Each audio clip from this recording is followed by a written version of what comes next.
Oi pessoal, eu sou o Alessandro e esse vídeo é um pouquinho diferente, não é só porque tem música de fundo, não sei se a música vai aparecer no vídeo, mas tá rolando uma festa aqui perto de casa.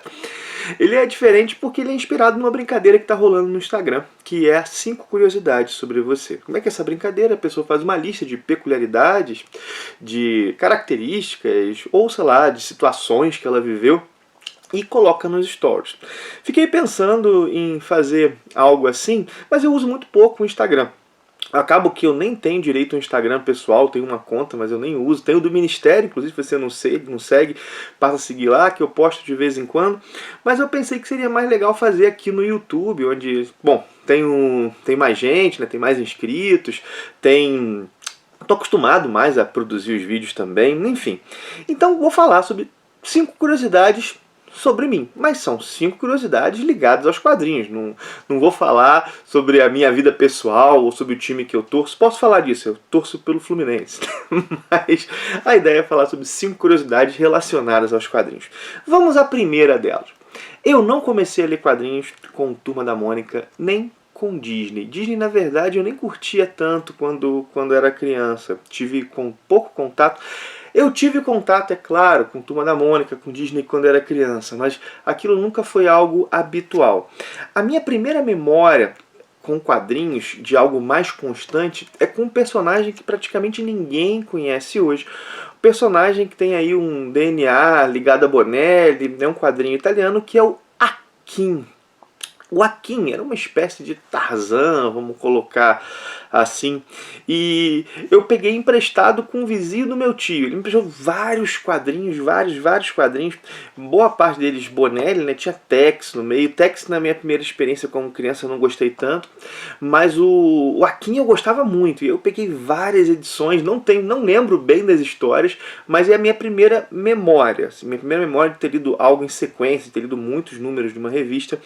Mas eu começo a ler quadrinhos de fato ali pelos 12 para 13 anos com as revistas de super-heróis. A primeira revista que eu comprei foi Homem-Aranha 149, da editora Abril, que traz aí o primeiro confronto do Homem-Aranha contra o Carnificina. A capa é Venom e Homem-Aranha versus Carnificina, ou contra Carnificina, enfim. Eu começo a ler quadrinho então com super-heróis. E por falar em super-heróis, vamos para a segunda curiosidade. Até hoje eu sou um leitor de super-heróis. Você pode falar, Alessandro, mas isso é muito óbvio, eu vejo teus vídeos, você resenha super-heróis. Mas na verdade, o que eu quero dizer com isso é que quando eu penso em quadrinhos, a primeira coisa que me vem à cabeça são os super-heróis. Na verdade, eles estão lá no meu início. Eu comecei a ler quadrinhos por causa dos Cavaleiros do Zodíaco, por exemplo, e na época não tinha mangá sendo publicado aqui, e bom, eu tinha visto X-Men, tinha visto o desenho do Homem-Aranha, e o que de mais próximo tinha com aquilo que eu buscava eram os quadrinhos de super-herói, e aquilo ali foi um encanto. E até hoje eu mantenho muito desse encanto com super-heróis. Eu gosto do que tá ligado, vamos chamar esse gênero, eu gosto de cronologia, eu já falei isso aqui mais de uma vez, eu gosto da ideia do universo compartilhado, eu gosto até mesmo dessa temática bem contra o mal, sabe? Eu entendo que isso pode ser mal feito, mas eu gosto dessa temática, dessas histórias que o pessoal fala de histórias maiores que a vida, o destino do universo em jogo. Eu gosto disso, eu gosto dessa coisa do sacrifício pelo bem comum. Então, super-herói é uma coisa que até hoje eu me empolgo. Já sou mais velho. Isso significa que eu gosto de todas as histórias de super-heróis? É óbvio que não, tem história muito ruim produzida com super-herói. Mas até hoje, se eu for pensar assim, do meu DNA como leitor de quadrinhos, vamos chamar assim, os super-heróis estão ali. Estão ali.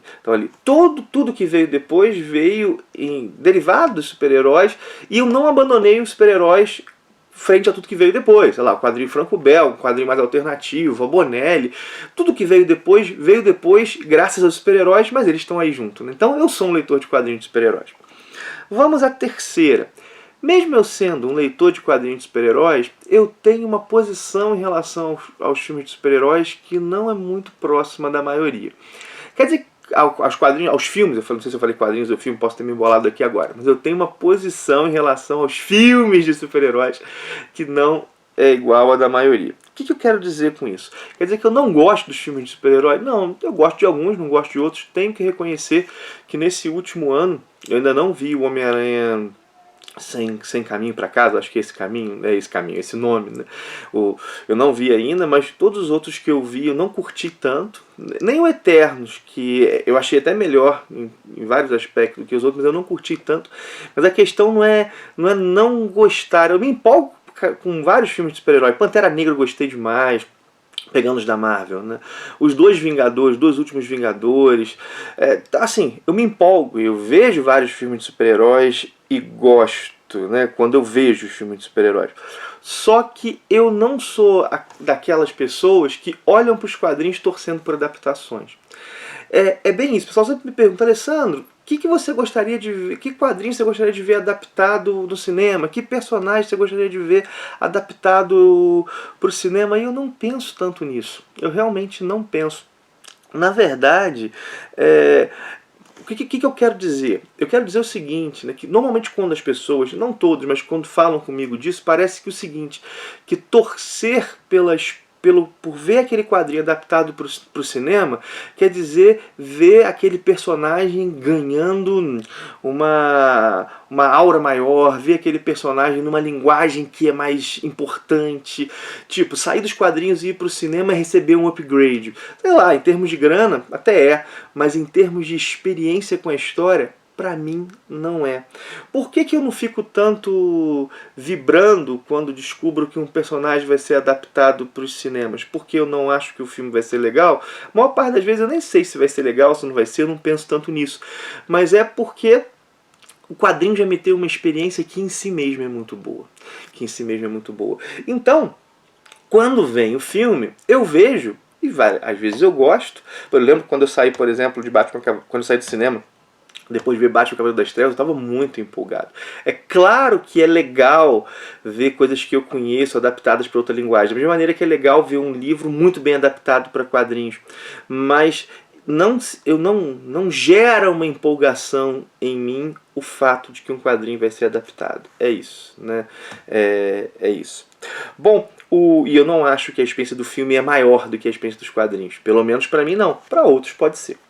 Vamos para a quarta curiosidade. Eu sou um cara muito empolgado em fazer descobertas, em descobrir novos quadrinhos, em descobrir novos gêneros, em descobrir, sei lá, novas editoras. Você acompanha o canal, você deve ter, há alguns anos, você deve ter visto, por exemplo, a minha empolgação quando eu comecei a ler Bonelli. Fui lá pelo Tex, depois fui pro Face Oculta, aí eu fui descobrindo diversos personagens e voltei a ir em sebo, há anos que eu não ia em sebo. Então eu sou muito empolgado com descobertas, porque embora eu me considere sim um leitor de super-herói, tenha começado lendo super-herói, na verdade eu sei que o super-herói é só a ponta do iceberg. Quadrinhos são muito mais. E muitas das minhas melhores experiências com quadrinhos não são de super-herói. E quando eu descubro algo novo, gente, eu fico assim, caramba, cara, olha quanta coisa pra explorar. Hoje, por exemplo, eu fico muito na torcida, né, para que chegue mais quadrinhos franco-belga no Brasil. Como é que tem sido legal ter essa experiência com quadrinhos franceses? Como é que tem sido legal ter uma experiência com quadrinhos japoneses mais clássicos, coisa que eu não tinha. Então, eu realmente sou muito aberto a novas leituras e sou empolgado com isso. E, por último, a quinta, essa daqui, eu acho que eu estou um pouco na contramão da galera hoje, né? Eu gosto de séries longas. O pessoal sempre fala assim, né? Quantos volumes tem? Várias vezes o pessoal fala de quantos volumes tem por causa do medo do cancelamento ou do aumento de preço durante a publicação, isso sim, mas tem gente que não curte tanto séries longas por não ficar tão preso. Por exemplo, você vai descobrir alguma coisa e fala, cara, tem 200, eu não vou dar conta de ler isso tudo. Eu não penso se vou dar conta de ler isso tudo. Por exemplo, eu cheguei lá em Dampir, tem mais de 200 números publicados na Itália. Cara, eu fico muito feliz que tenha 200 números publicados na Itália e fico feliz que está saindo por aqui. Aos poucos, né? Cada volume de Dampir brasileiro tem 4 edições italianas. Mas o que eu penso, caramba, quanta coisa tem de Dampir ainda para eu ler. Na verdade, eu não lamento, fico pensando, não vou conseguir ler. Claro, né? Se às vezes é uma história que é é uma única história, sei lá, One Piece, é um negócio enorme, e aí é uma única história que você tem que pegar do 1 e ir até o fim. Isso talvez fala, cara, será que eu vou chegar até o fim? Mas na verdade eu vou curtindo a trajetória. Mesmo com mangás, tipo, com histórias assim, que é uma história só. Mas no geral, por exemplo, Dampir. Cara, tem ali uma linha cronológica, mas tem uma história. O que acontece? Tem várias histórias que estão fechadas. Dylan Dog é a mesma coisa. Eu fico pensando, cara, quanto Dylan Dog tem pra eu ler ainda? Então, na verdade, eu fico contente por saber que daquilo que eu gosto, daquilo que eu gostei, ainda há muito. Ainda há muito. Eu tenho isso. Eu tenho, por exemplo, isso com autores. Lembro quando eu comecei a ler o C.S. Lewis, eu ficava, caramba, quanta coisa, né? Na época não chegava tanto ao Brasil, hoje está tendo quase tudo publicado. Ou Tolkien também. Então, eu gosto de saber que tem mais daquilo que eu gosto. Então, eu acabo curtindo ter contato com séries longas, tá? Bom, minha gente, é isso. São 5 curiosidades. Vou falar uma sexta aqui, uma sexta que, como bônus, né, não estava no roteiro. Eu não sou um colecionador de quadrinhos assim, muito zeloso. O que eu quero dizer com isso? Eu não tenho muitas manias de proteção do quadrinho. Só pergunto, Alessandro, que técnica de conservação você tem? Não tenho tantas, assim. Eu boto na estante, tento fazer com que o ambiente não seja arriscado. Na verdade, eu gosto muito de ter os quadrinhos à mão, então não boto em saquinho. Então acaba que eu não sou um colecionador muito exemplar aí com cuidado com os quadrinhos. Não significa que eu coloco o quadrinho na boca do cachorro para ele roer, que eu torço o quadrinho, mas significa que é como se eu colocasse numa biblioteca e deixasse lá. Às vezes até acho que poderia cuidar um pouquinho, né? Talvez tipo limpar com mais frequência, alguma coisa desse tipo, mas já tive essas coisas, por exemplo, essas edições da Panini Deluxe colar em páginas, isso me incomoda muito quando acontece, mas eu não sou dos colecionadores mais, assim, como eu disse, né, mais cuidadosos. Enfim, minha gente, botei uma extra, fica 5 mais uma então. Mas é isso. Bota 5 curiosidades sobre vocês nos comentários. Se quiser botar lá no Instagram também, me marcar, fica à vontade. Mas bota aí nos comentários 5 curiosidades do seu perfil como leitor de quadrinhos. Bom, minha gente, é isso. Espero que tenham gostado do vídeo um pouquinho diferente. Curte, comenta, compartilha, você já sabe, né? Lembrar do link da Amazon, do link da Panini, são links patrocinados que estão aí na descrição do vídeo. Caso você faça sua compra utilizando esses links, você ajuda demais o canal a se manter e a melhorar. Também o cupom da loja da editora Novo Século, que é o cupom MINIHQ, dá 30% de desconto nessa loja. Tem o selo Geektopia, vários quadrinhos bacanas, tem vários outros livros lá. Se fizer compra, ganha 30%. Usando esse cupom, ganha 30% de desconto, também dá força aí pro canal, né? Enfim, todos esses jabás, costumo dizer que são mal necessários, é o que permite, né, que o canal continue dia após dia, que eu faça cada vez mais e repetindo mais uma vez, né? Espero eu melhores vídeos para vocês. Para então, minha gente, forte abraço e até o próximo vídeo.